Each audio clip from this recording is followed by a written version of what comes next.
Compañeros, buenas tardes. Solo me confirman si me escuchan adecuadamente, compañeros. Buenas tardes, Sí, licenciado. ya se escucha bien. ¿Se escucha bien? Va. Gracias, muy amables. Entonces, vamos a realizar la actividad de hoy. Inicialmente, compañeros,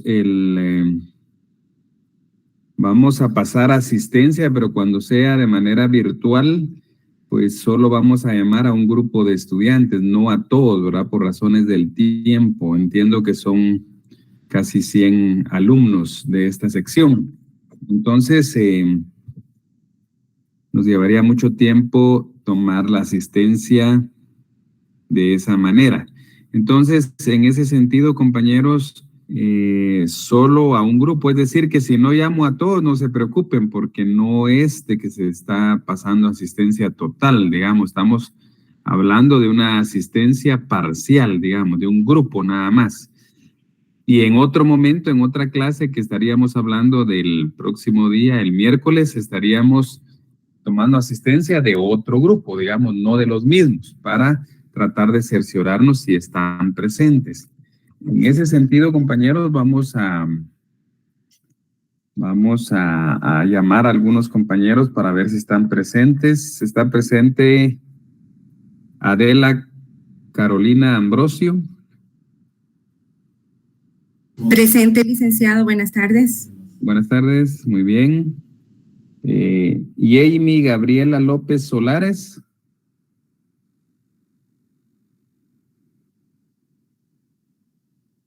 No se encuentra Jamie Gabriela López Solares.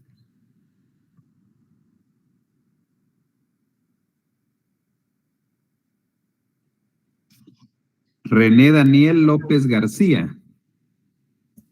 Presente, licenciado. Muy bien. Astrid Perlita Vallecillos. Presente. Muy bien.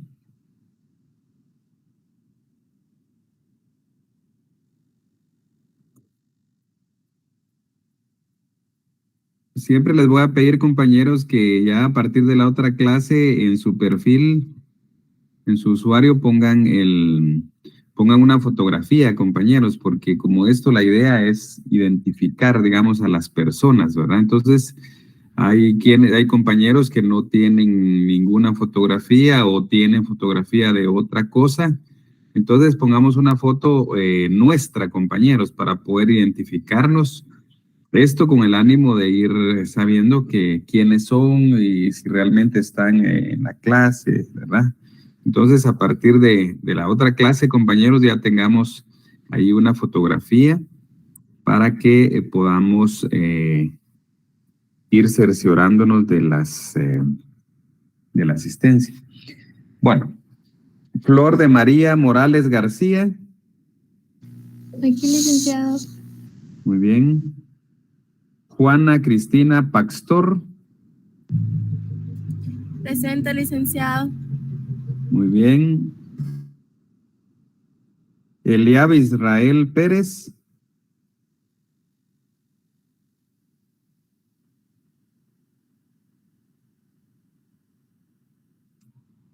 Eliab Israel Pérez Marroquín.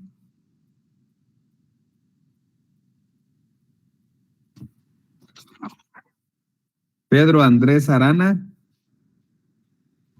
Presente, buenas tardes. Muy bien, buenas tardes. Flor de María Menéndez.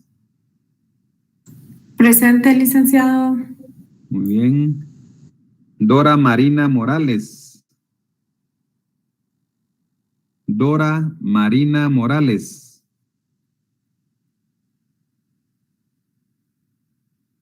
Carlos Adolfo Ajuchán. Buenas tardes, licenciado, presente. Muy bien, buenas tardes. Melissa Nicté. Presente, licenciado. Muy bien. Carol Vanessa Martínez. Buenas tardes, licenciado, presente. Buenas tardes. Alexia Gabriela Navichok. Presente, Lic. Muy bien. Vamos con Freddy Alejandro Chávez.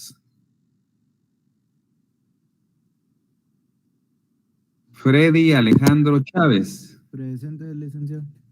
Muy bien. Juan Manuel Folgar Aguilar. Buenas tardes, licenciado. Presente. Muy bien, buenas tardes. Madeline Alejandra. Presente. Muy bien. Ashley Fulvia Nayeli. Presente, licenciado. Muy bien. Sofía Eunice Samayoa. Presente, licenciado. Muy bien. Juan Carlos Páez Paredes. Presente, Lic. Muy bien. Orfa Roxana.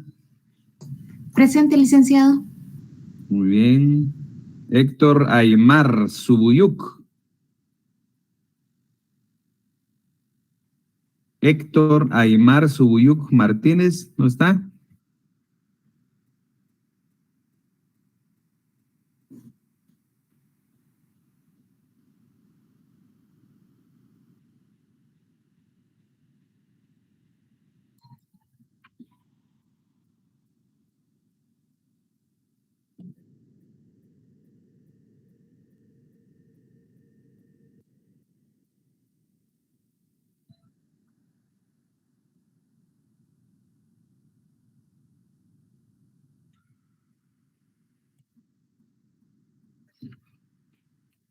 Rodrigo Edmundo Guerrero. Presente, Lic. Buenas tardes. Muy bien, buenas tardes. Ana Cristina López. Presente, licenciado. Buenas tardes. Buenas tardes. Dalila Caroli González.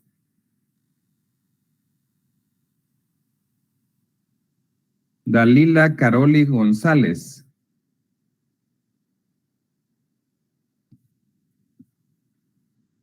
Kevin Guzmán Colindres. Presente, Lic. Muy bien. Avi Margot Cutzal. Avi Margot. Presente, licenciado. Bueno. Hanna Andrea Tomás Chicón. Juana Andrea Tomás Chicón. Estuardo Alejandro Ángel. Presente, licenciado. Estuardo Alejandro, muy bien. Rina Eloísa Guzmán. Rina Eloísa Guzmán. Brenda Noemí Juárez. Muy bien. Andrea Gabriela Corona. Presente. Muy bien. Elizabeth Alejandra Tahuite Alonso. Presente. Alejandra Margarita Ramos Roldán. Presente, Lic. María del Rosario Bernal García. Buenas tardes, licenciado. Buenas tardes. Diego Samuel Calel. Buenas tardes, licenciado. Presente. Buenas tardes. Juan Andrés Sánchez. Buenas tardes, licenciado. Presente. Buenas tardes. Muy bien. Jocelyn Pamela Tocay. Presente, licenciado. Muy bien. Juan José Koch Suyuk. Juan José Koch Suyuk. Presente, licenciado. Muy bien. Cindy Giovanna Estrada. Buenas tardes, licenciado. Presente. Muy bien, buenas tardes. Mildred Daniela Paredes. Buenas tardes, licenciado. Presente. Buenas tardes. Sofía Elizabeth López Reyes. Presente, licenciado. Muy bien. Jonathan Eric Escobar Jiménez. Sí, buenas tardes. Buenas tardes. Telma Lisette Yol Álvarez. Telma Lisette Yol Álvarez, ¿no está? Bien, licenciado. Buenas tardes. Muy bien. Muy bien. Fernanda Morales. Emil Fernanda Morales. Beverly Tige Morales. Presente, licenciado. Muy bien. Alma Lorena Castro. Presente, Lic. Muy bien. Alexander Federico Hernández. Alexander Federico Hernández.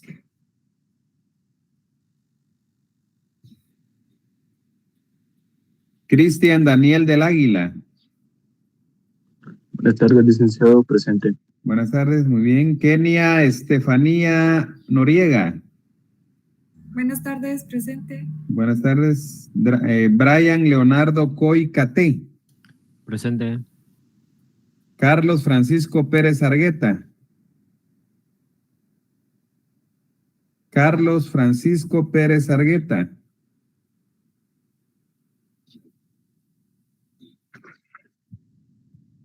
Carla Olivia Vázquez. Buenas tardes, licenciado. Buenas tardes. Andreí Callejas Ambrosio. Presente, licenciado. Buenas tardes. Buenas tardes. Pablo Sebastián Leiva. Presente, licenciado. Muy bien. Otto René Bolaños. Otto René Bolaños. Buenas tardes, presente, licenciado. Y buenas tardes. Amalia Abigail Fuentes. Buenas tardes, licenciado. Presente.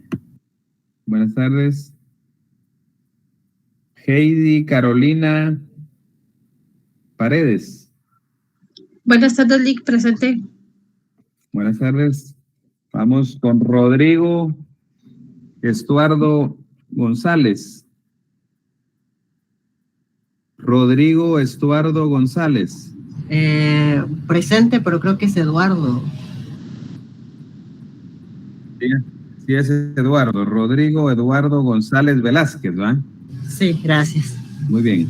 Dominga Carolina Jolomococh. Dominga Carolina. ¿No está? Daniela Alejandra Navas. Daniela Alejandra Navas. Presente, licenciado. Buenas tardes. Buenas tardes. Sheila Michelle Marleni. Licenciado. Muy bien. Iván Daniel Reyes. Iván Daniel Reyes. Licenciado. Muy bien. Melissa Noemí Velázquez. Presente, licenciado. Muy bien. Catherine Griselda Morales. Presente, licenciado. Muy bien. Luis Pedro Juárez. Presente, Lic. Buenas tardes. Buenas tardes. Evelyn Paola España. Presente, licenciado. Buenas tardes. Buenas tardes. Mónica Rocío Gómez. Presente, licenciado. Muy bien. Daniel Estuardo Velázquez. Presente, licenciado. Muy bien. Ahí nos vamos a quedar con ese grupo de compañeros. Se recuerdan entonces que la asistencia no es de todo el grupo, para que no preguntemos eso, compañeros. Solo se llama a un determinado grupo de alumnos y se marca si están o no están presentes. Los demás que no fueron llamados, entonces posiblemente se les va a llamar el siguiente día de clases, ¿verdad? Para ir alternando ahí los grupos. Bien. Entonces, vamos a platicar hoy, compañeros, de darle continuidad a los temas del día anterior. Solo veamos ahí, compañeros, me recuerdo que vean sus anotaciones. Hablamos de la terminología del derecho procesal del trabajo, que está el derecho procesal obrero y derecho procesal industrial. Hablamos del derecho procesal social, el procedimiento laboral o procedimiento de trabajo. derecho procesal del trabajo o derecho procesal laboral, y después hablamos de la definición. Entonces, no sé si de la definición en eso fue donde nos quedamos, compañeros, o avanzamos más que en ese tema. ¿No se recuerdan ustedes? ¿Tienen anotado por ahí?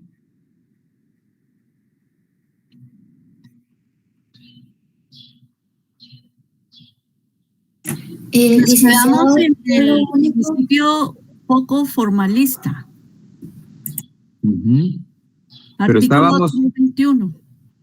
Sí, pues sí, estábamos todavía entonces dentro de la definición, ¿verdad? Estábamos desglosando el tema, los elementos de la definición, ¿verdad? En eso estábamos. Licenciado, usted había iniciado dando los principios. Ya, pero sí, pero estábamos dentro de la definición todavía, porque en la definición se dice que es un conjunto de principios, doctrinas, instituciones. Sí, licenciado, nos quedamos en los principios de la definición. De la parte de la definición, sí. Exacto. Bueno, sí, eso es lo que quería que... Es que más adelante, compañeros, vamos a ver el tema de los principios, ¿verdad? Es decir, ya un grupo de principios. Fíjese, licenciado, que no sé, entonces tal vez yo me equivoqué, pero yo tengo como título Principios del Derecho Procesal del Trabajo, y ya tengo anotados principio de oficiosidad, principio de oralidad, principio poco formalista, y ahí me tocaba el cuarto, pero no sé si yo me equivoqué al anotar. Sí, es que es parte de una explicación de la definición, ¿verdad? Porque la definición se recuerda que yo se las anoté en la pizarra el día anterior. Entonces,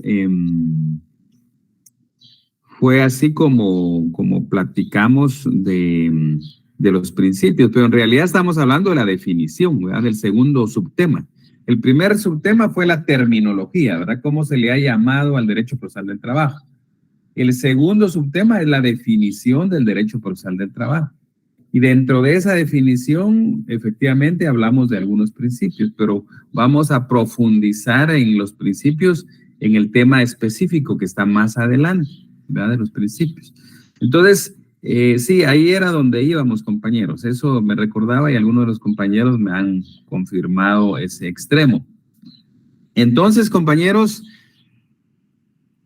en la definición que yo les anoté el otro día y ustedes ya la tienen apuntada, pues, bueno, una previa, compañeros. Fíjense que hay algunas personas que quieren ingresar, pero no he permitido yo que ingresen otros, dado que después se vuelve un problema, compañeros, porque algunos catedráticos que han permitido el ingreso a personas, como uno no tiene la certeza si son o no son estudiantes, entonces resulta que muchos tratan de ingresar de esa manera para entorpecer la clase.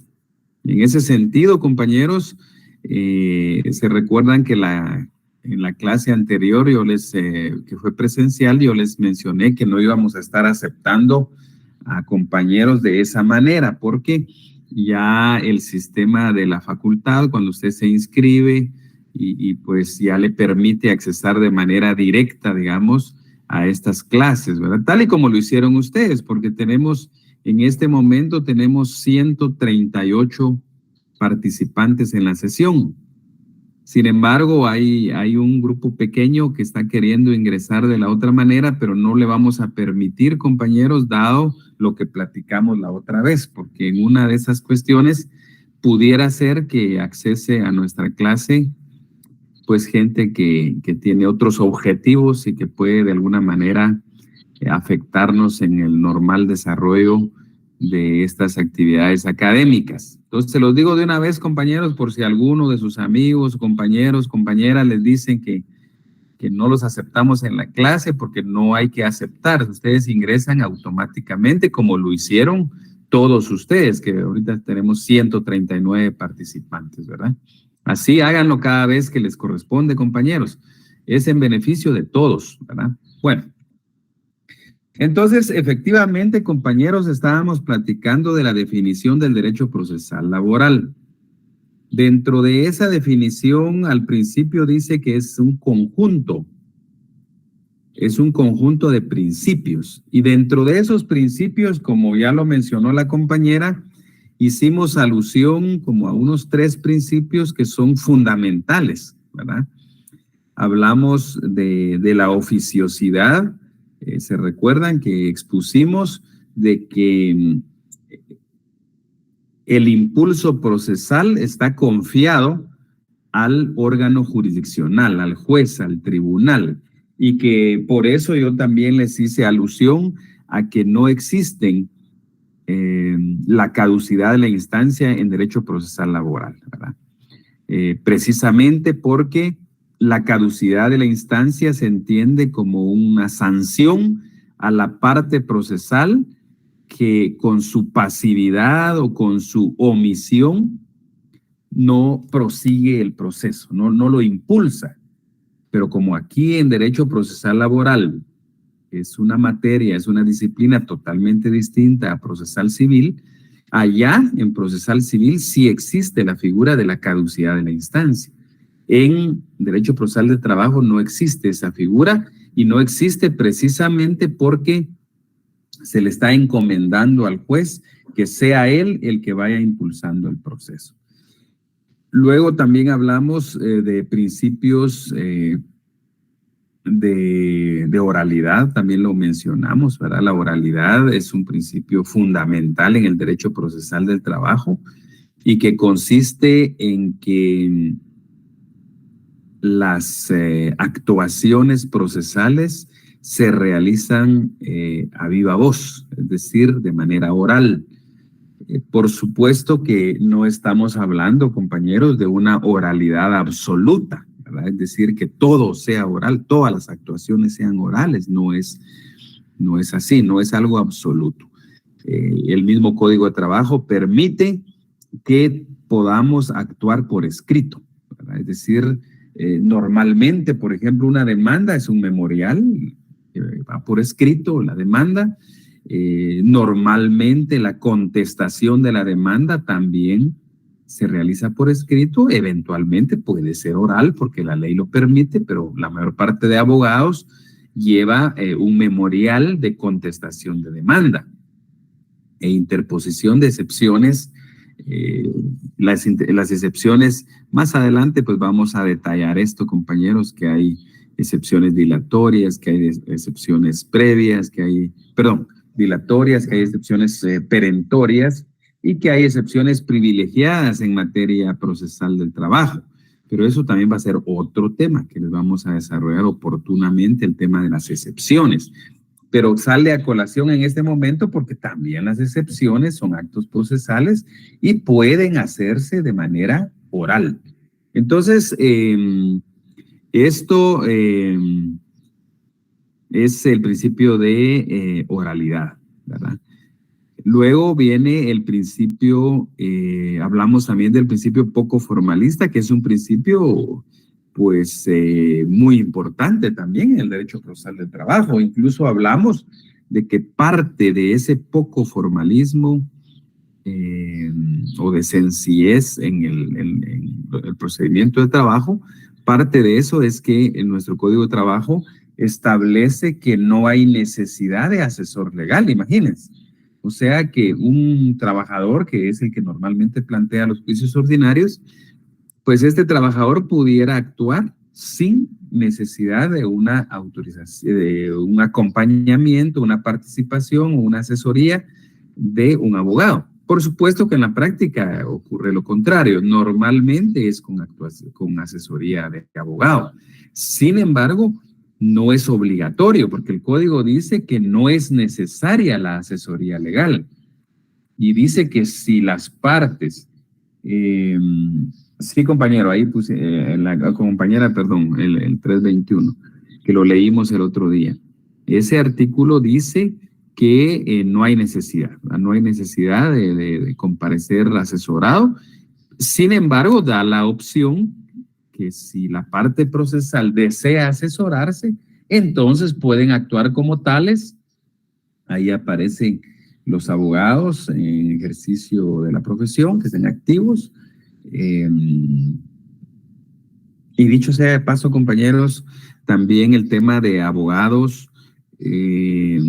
Ayer precisamente estaba hablando con una colega sobre esto y fíjense que les comparto.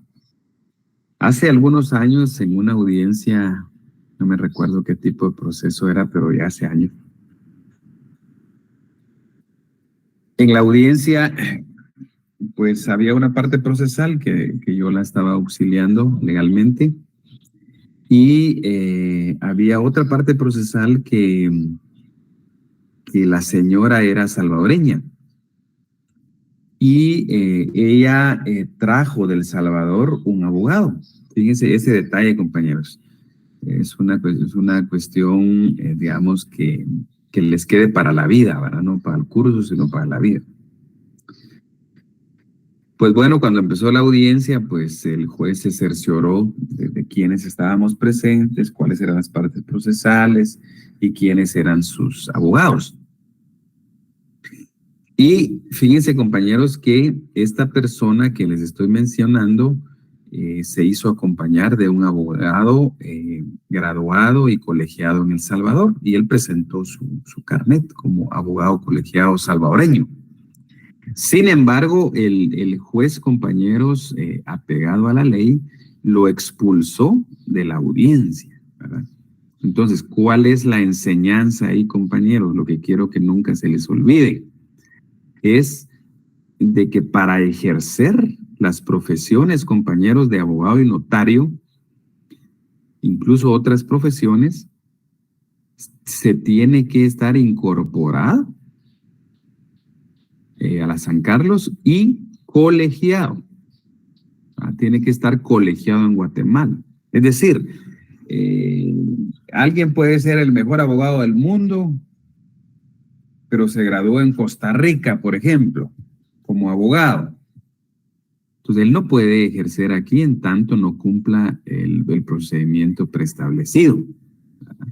Entonces, compañeros, pues esta parte procesal que se hizo acompañar, repito, de este abogado salvadoreño, que estaba habilitado y colegiado, pero en El Salvador, no en Guatemala, entonces pues fue expulsado de la audiencia, ¿verdad? Entonces, ojo con eso, compañeros. Hay que ir aprendiendo también cosas prácticas, compañeros. No hay que ser muy teóricos, porque en tanto aprendan más de estas cosas, pues todo esto les va a ir sirviendo en la vida profesional, ¿verdad?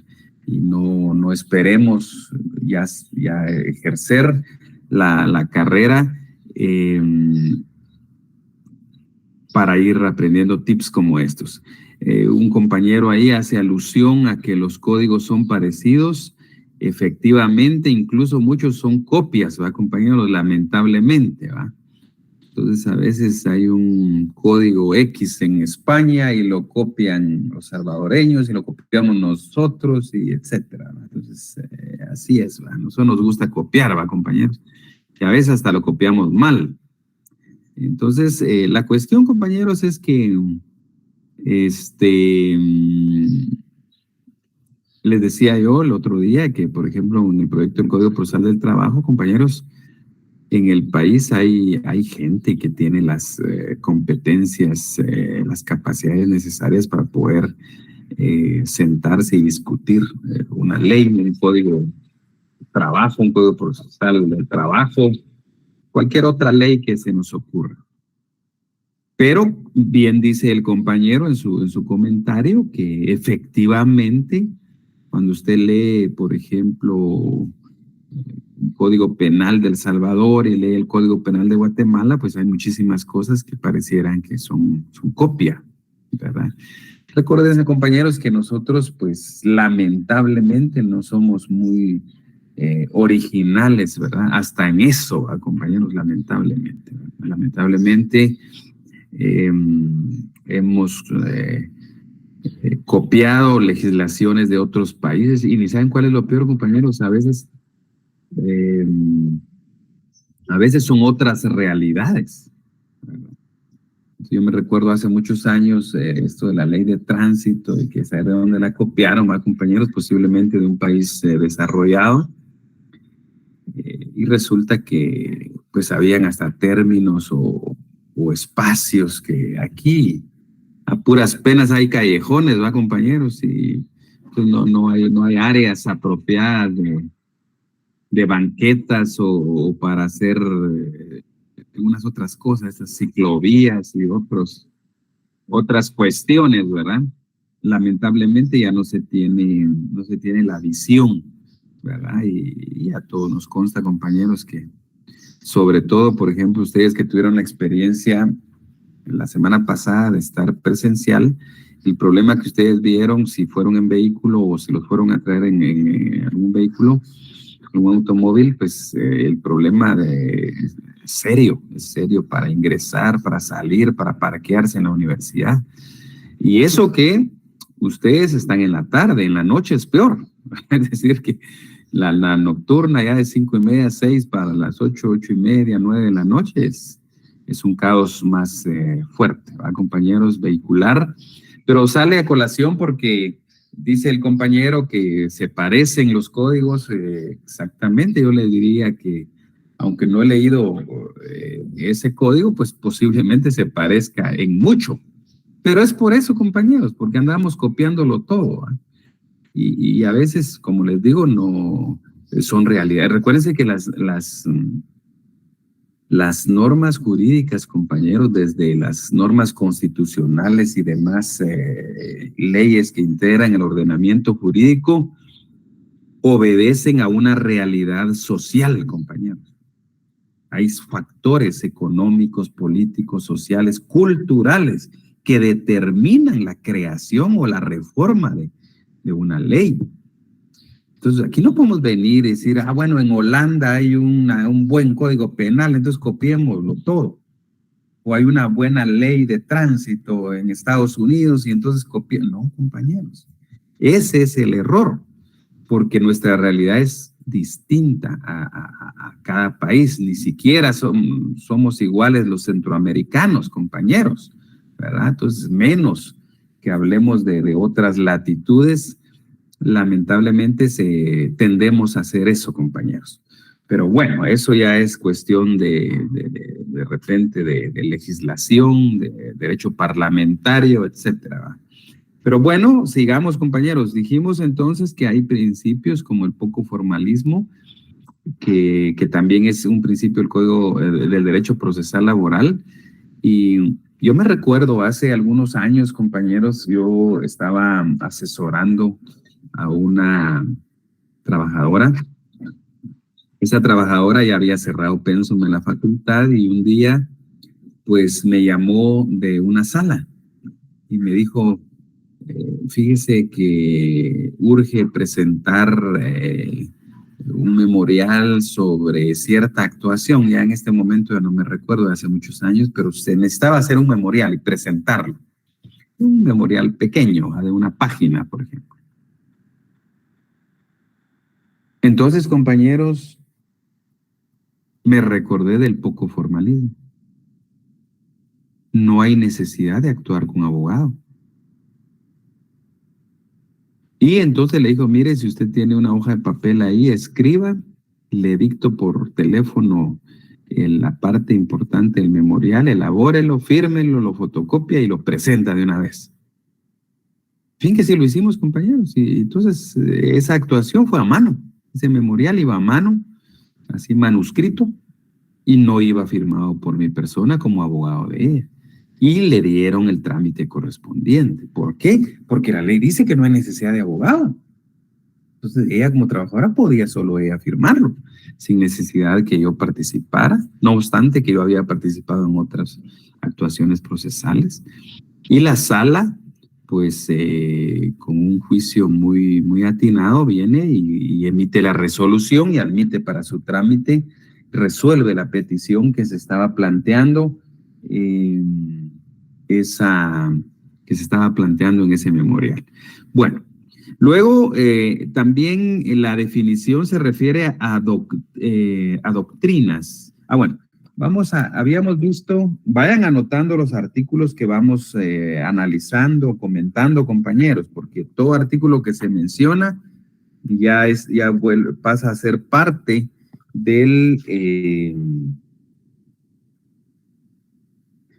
pasa a ser parte ya de materia de examen, ¿verdad? Entonces, el 321 lo mencionamos, también mencionamos el 322, compañeros.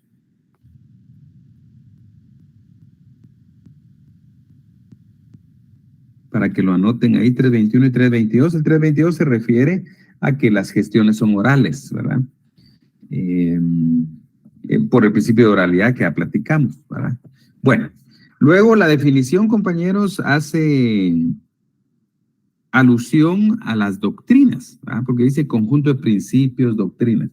Las doctrinas, compañeros, hay todos los derechos tienen doctrina científica, ¿verdad? Hay estudios, hay análisis sobre las figuras procesales del trabajo, ¿verdad?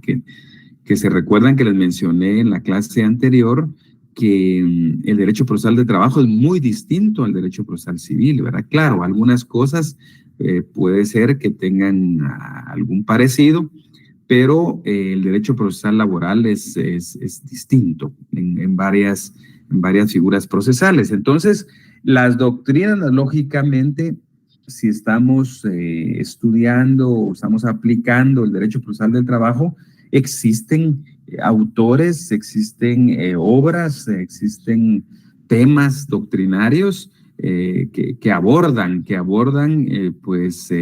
la materia esta de nuestro curso, Derecho Procesal del Trabajo. Luego dice que también es un conjunto de instituciones. Esto se refiere, compañeros, a que hay figuras legales, hay instituciones que son propias del derecho procesal del trabajo, ¿verdad? Y solo a manera de ejemplo, compañeros, vamos a comentar una de esas instituciones que son muy, muy específicas, muy propias del derecho procesal del trabajo. Vamos a comentar el artículo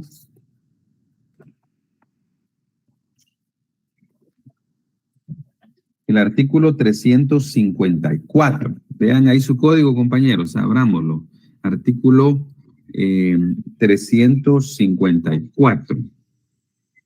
Vamos a ver, alguien voluntariamente, compañeros, que nos lea el 354. Muy bien, Madeline. Madeline, por favor, y en otro momento nos ayuda Carla. Confesión judicial. Cuando se proponga por el actor la prueba de confesión judicial, el juez la fijará para la primera audiencia y el absolvente será citado bajo apercibimiento de ser declarado confeso en su rebeldía. Pero si fuera el demandado el que propone dicha prueba, el juez dispondrá su evacuación en la audiencia más inmediata que señale para la recepción de pruebas del juicio, citándose al absolvente bajo apercibimiento de ser declarado confeso en su rebeldía. En igual forma, se procederá para el reconocimiento de documentos. Cuando la confesión judicial se haga en forma expresa en la secuela del juicio, podrá procederse por vía ejecutiva en cuanto a lo confesado, si así se pidiere, lo que se hará constar sin que el juez deba dictar sentencia al respecto y el juicio continuará en cuanto a las reclamaciones no aceptadas. Muy bien. Gracias, compañera. Entonces, vean, compañeros. En la primera parte, en los primeros dos párrafos de ese artículo, se hace alusión a una institución procesal que es muy propia del juicio ordinario de trabajo, como lo es la confesión judicial, ¿verdad?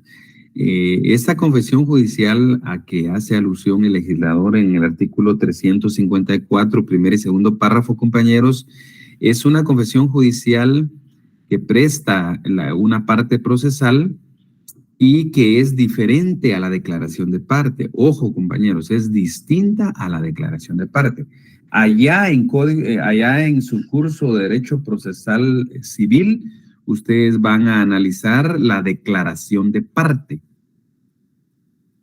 Es algo similar a la declaración de parte, lo que en Derecho Procesal de Trabajo se llama confesión judicial.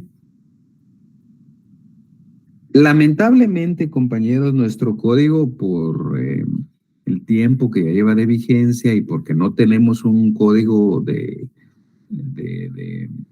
procesal del trabajo, entonces esta figura no está desarrollada. Solo se menciona, fíjense en este artículo que dice que puede haber confesión judicial del actor o confesión judicial del demandado y que el juzgado al admitir para su trámite señala a la audiencia cuando es una parte determinada y cuando es la otra parte, pues cuando se proponga, se ofrezca esta prueba, pues entonces se señala una nueva audiencia para recibir esta prueba. Pero lo que tenemos que tener claro, compañeros, es que la confesión judicial, en este caso, es propia del derecho procesal del trabajo, del proceso laboral, y no tiene una regulación amplia. Ese es uno de los, digamos, de los puntos débiles de nuestro Código de Trabajo, que no tiene una regulación, pues, esta figura. Existe como tal una institución muy específica que es la confesión judicial. Esto es dentro del apartado de pruebas, ¿verdad? Dentro del gran tema de pruebas en el derecho procesal del trabajo, tenemos la confesión judicial. Ahora bien, la confesión judicial, repito, no está ampliamente desarrollada en nuestro código y esto nos obliga a los abogados, a las partes, a los jueces, nos obliga a ir supletoriamente al Código Procesal Civil y Mercantil en lo que se refiere a la declaración de parte. Entonces anoten, compañeros, que en esta figura que es propia del derecho procesal del trabajo, lamentablemente no está desarrollada y entonces pues tenemos que aplicar de manera supletoria el Código Procesal Civil y Mercantil. ¿En qué tenemos que aplicarlo? Por ejemplo, cuáles son las por ejemplo, el compañero nos pregunta qué artículos vamos al procesal civil. Pueden anotar ahí, compañeros, pues toda la parte de la declaración de parte, pues artículos que resaltan más, ¿verdad? Por ejemplo, en el 131 del procesal civil, por ejemplo, puede ser objeto de estudio, compañeros, el 131, el 132, el 133 al 137. Estos artículos son muy importantes, compañeros. Más adelante vamos a detenernos un poquito más en esto, pero les digo que ante el hecho de que en el Código de Trabajo esta institución de la confesión judicial no está ampliamente desarrollada, legislada, pues entonces tenemos que acudir a estos artículos mencionados, compañeros, del Código Procesal Civil y Mercantil. Bueno, eso en las instituciones. Luego dice, y normas, la definición, ¿verdad? La definición dice, y normas jurídico-instrumentales. Cuando decimos, compañeros, normas jurídico-instrumentales, nos estamos refiriendo, compañeros, en primer lugar a que son normas jurídicas. Ustedes ya saben, digamos, qué es una norma jurídica, cuáles son las características de una norma jurídica, y precisamente una de ellas es la coercibilidad, ¿verdad? El hecho de que son coercibles, son obligatorias, y entonces debemos de observar estas normas jurídicas, ¿verdad? Y no es una cuestión opcional, sino que debemos someternos obligadamente a este tipo de normas. Entonces son normas jurídicas que tienen, como les repito, las características de cualquier otra norma jurídica que ustedes pues ya en su curso de Derecho, Introducción al Derecho, pues se recuerdan ustedes que vieron las características, ¿verdad, compañeros? Y traten de releer eso, compañeros, ¿verdad? Las características de la norma jurídica, porque es algo que no se nos debe olvidar, ¿verdad? Las características de la norma jurídica. Luego dice que son instrumentales. ¿Qué quiere decir eso, que sean instrumentales? Quiere decir precisamente, compañeros, que son normas que hacen viable o a través del cual se aplican los derechos sustantivos. ¿Se recuerdan que hablamos en la clase anterior que los derechos sustantivos como tal, pues no tendría caso que existieran si no existiera una norma que los viabilice, ¿verdad? Que los haga efectivos, en otras palabras, esa frase también cabe, hacer efectivos esos derechos, ¿verdad? Por eso son normas de carácter instrumental, ¿verdad? Sirven para hacer realidad o hacer viable, hacer efectivas las normas sustantivas. Entonces, a eso se refiere que sean instrumentales. Y veamos, compañeros, en el Código Procesal, en el Código del Trabajo, podemos ver en el cuarto considerando. Vean su cuarto considerando, inciso E, compañeros.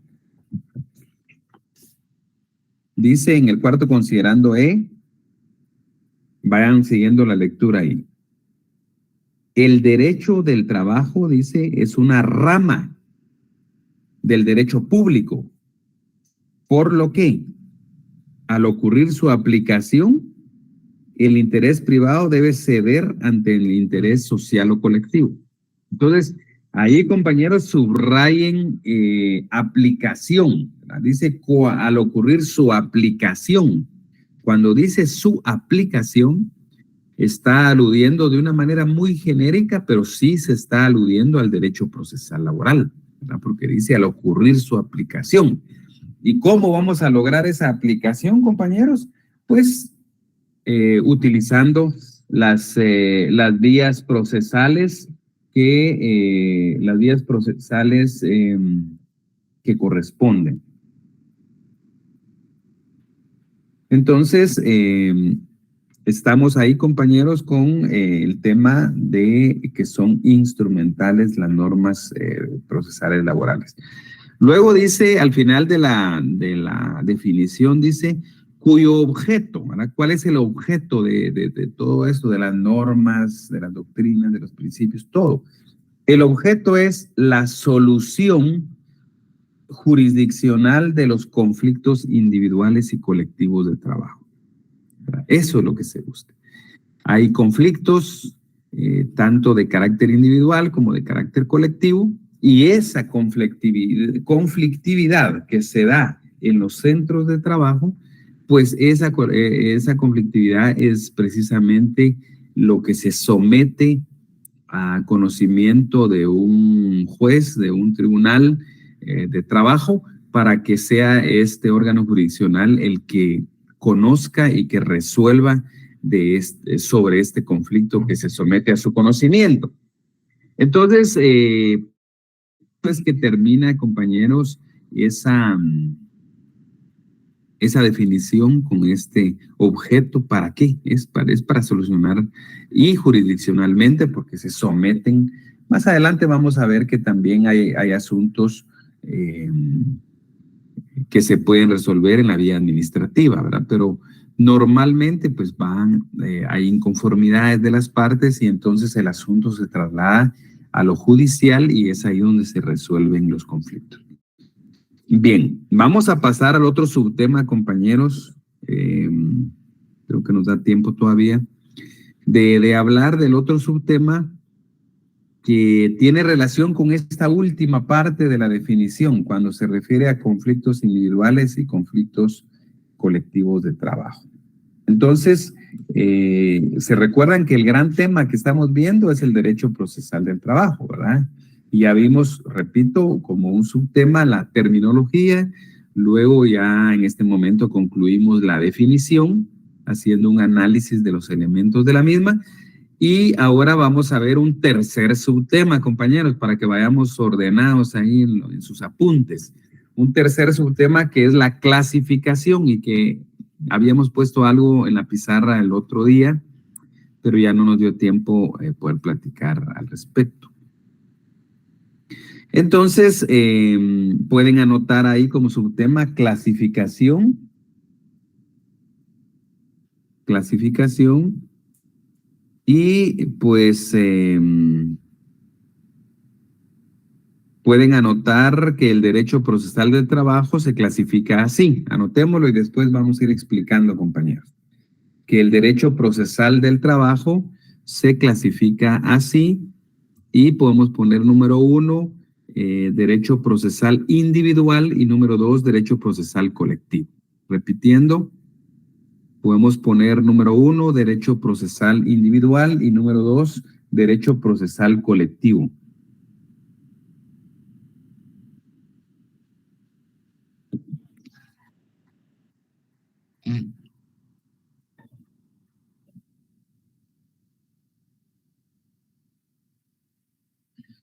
Y entonces, ahora hablemos de cada uno de estos, compañeros, para que ustedes lleven la secuencia ahí. Podemos poner ahí derecho procesal individual, ¿verdad? Entonces, primero, compañeros, para que ustedes vayan conociendo el tema, les voy a explicar, no anoten. Les voy a explicar y luego les voy a dictar unos renglones, compañeros, para que tengamos que ustedes tengan alguna anotación uniforme ahí en relación a los otros compañeros. Entonces, vamos a hablar unos minutos, voy a hablarles unos minutos y luego les dicto algo así de manera muy concreta para que ustedes puedan hacer alguna anotación sobre esto. Bien. Entonces, compañeros, estamos hablando que hay dos tipos de conflictos laborales y al haber dos tipos, que al haber individual y colectivo, pues entonces se ha dividido el derecho procesal de trabajo en dos. El derecho procesal individual, que es el que les expliqué que estamos trabajando ya en esta clase, y el derecho procesal colectivo, que lo vemos en el siguiente curso, un derecho procesal del trabajo 2. Ahora bien, ¿cómo distinguirlos? ¿Cómo distinguir un derecho de otro? Entonces, porque, compañeros, que sea individual o que sea colectivo no quiere decir que el criterio para diferenciarlo sea que como es individual se trata, digamos, de un patrón y un patrono y un trabajador, y cuando es colectivo son varios trabajadores, varios o cierto número, no. Es decir, los números no cuentan tanto aquí, compañeros. Lo que cuentan es las características del conflicto. Una primera característica de este derecho procesal individual, compañeros, es que se tratan de conflictos jurídicos. Es decir, todos los conflictos individuales se consideran conflictos de carácter jurídico. ¿Por qué razón? Porque se tratan de reclamaciones sobre incumplimientos de derechos preexistentes. Por ejemplo, si un trabajador presenta una demanda porque no le pagaron la bonificación anual para trabajadores del sector privado y público durante 3 años que trabajó en la empresa. Y otra cosa, compañeros, que les quiero recomendar es que las prestaciones laborales hay que darles el nombre que la ley les da, ¿verdad? Les acabo de decir la bonificación anual para el sector privado y público, que así se llama, y no se llama bono 14. Me recuerdo hace algunos años que un abogado, pues cuando presentó su demanda asesorando al trabajador, indicó que estaba reclamando el bono 14. Entonces yo le planteé una excepción de demanda defectuosa, haciéndole ver al juzgador que no existe esa prestación de bono 14 dentro de nuestra legislación y que esto creaba confusiones en el proceso. Y entonces la excepción la declararon con lugar y le requirieron a la otra parte que hiciera su petición de conformidad con la ley, ¿verdad? Utilizando los términos que la ley establece. Entonces, aunque todo el mundo quizás sabe que es un bono 14, la ley no le llama bono 14. Entonces no podemos nosotros técnicamente dentro de un proceso estar reclamando el bono 14. Lo que se reclama es la bonificación anual para trabajadores del sector privado y público. Entonces, ojo con eso, compañeros. Entonces, es importante reafirmar que es de carácter jurídico porque hay derechos preestablecidos que se quieren hacer valer. Vamos a ver, compañera que está levantando la mano. ¿O fue por error, compañera? Alguien había levantado la mano, pero no sé si fue por error. Sí, fue por error. Está bien, Alejandra, no tenga pena, sí. Entonces, son derechos o conflictos de carácter jurídico.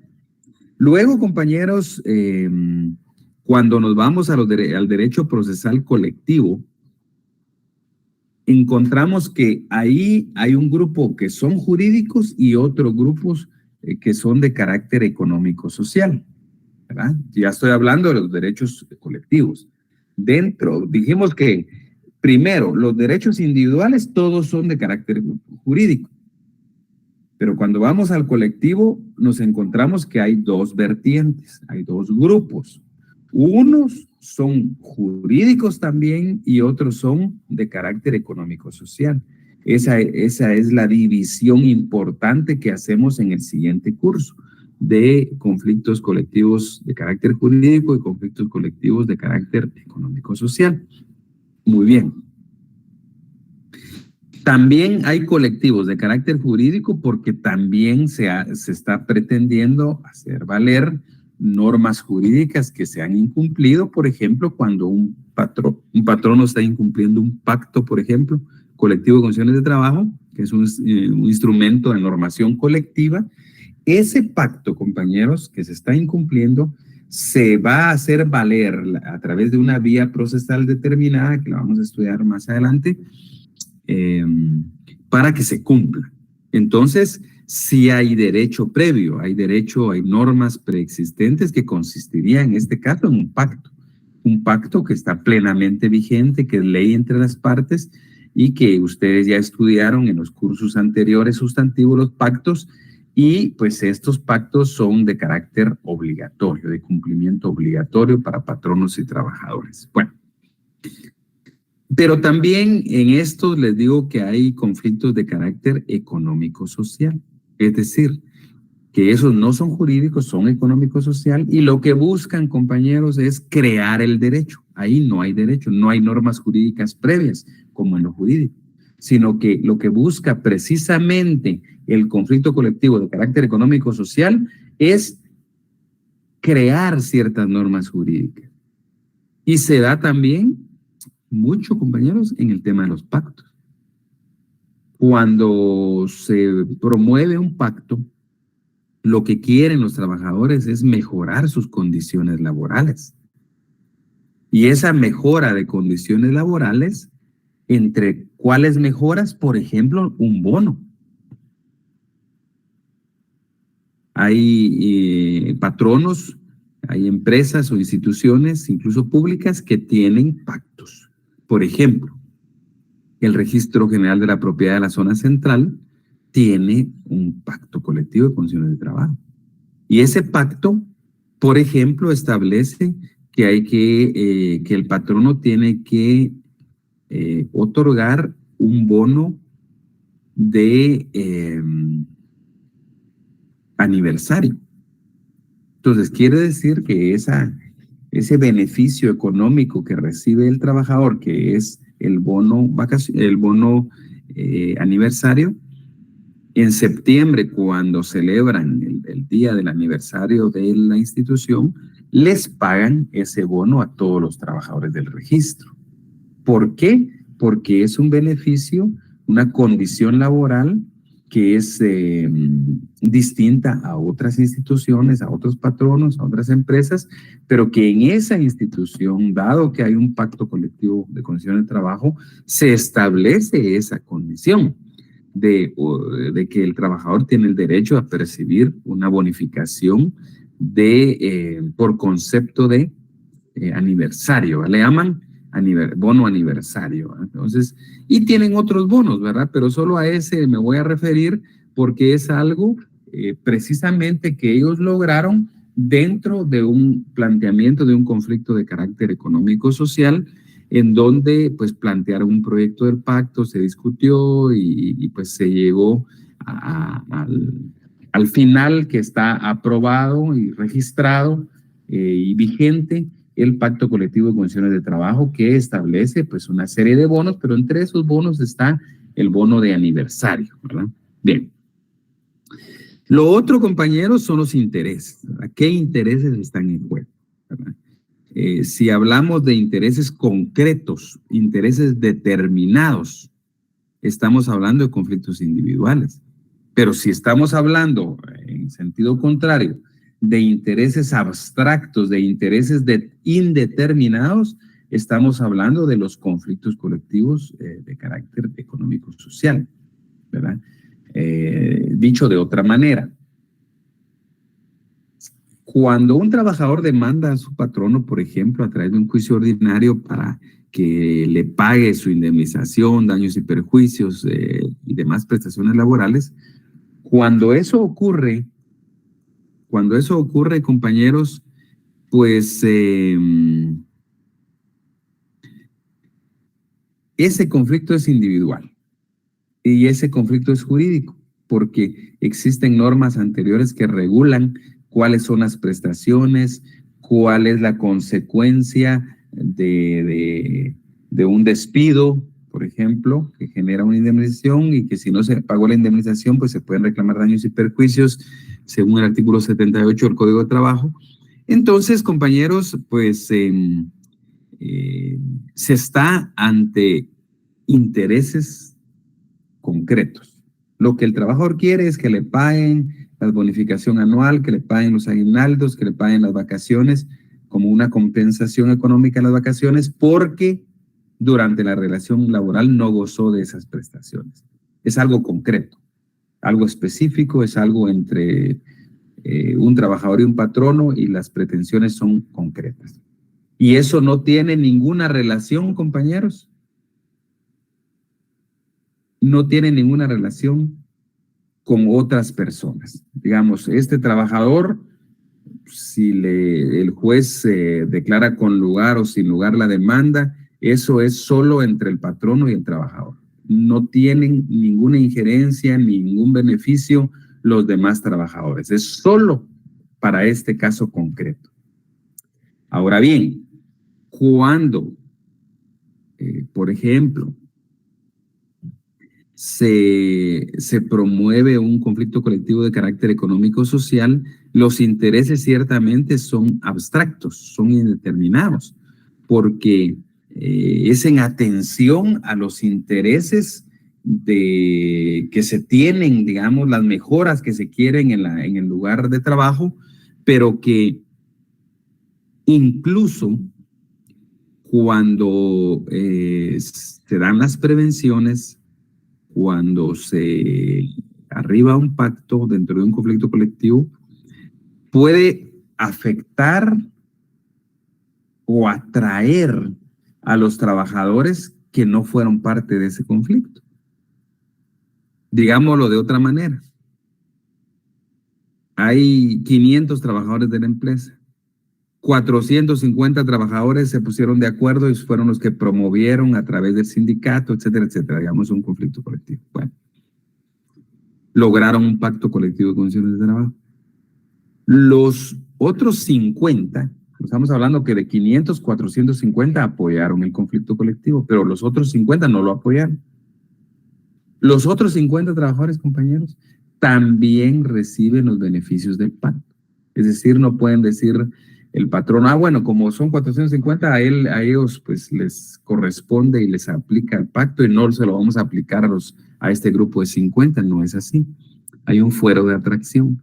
Entonces, en ese sentido, por eso se consideran abstractos o indeterminados los intereses. Entonces, compañeros, pues esa es Esa es la explicación de la diferencia entre conflictos individuales, derecho procesal individual, derecho procesal colectivo, y pues esta definición, esa diferencia la tenemos que tener presente, compañeros, para entender cuáles son los elementos que distinguen estos dos tipos de derecho.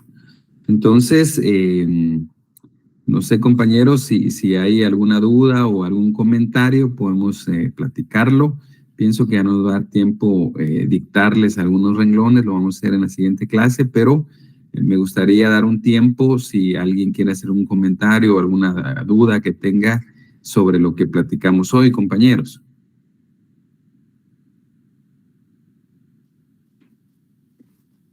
Licenciado, buena tarde. Le saluda Rina Guzmán. Disculpándome por no estar presente en su clase al inicio, pero tuve unos inconvenientes. Muy bien, muy bien. Y me voy a poner al día. Gracias. No tenga pena, traten, compañeros, traten de, digamos, es cierto que hay algunos inconvenientes, como nos menciona Rina, pero en la medida de lo posible tratemos de ir solucionando los obstáculos que tengamos, compañeros, para poder estar, digamos, en las clases. Pero qué bien, Rina, que logró ahí al final. Lo mismo dice Diego Andrés, pero hay que hacerlo, compañeros, de la mejor manera posible y estar, digamos, porque es un beneficio para ustedes precisamente, ¿verdad? Que puedan ingresar a las clases, ¿verdad? No sé si hay algún otro comentario, compañeros, de alguien.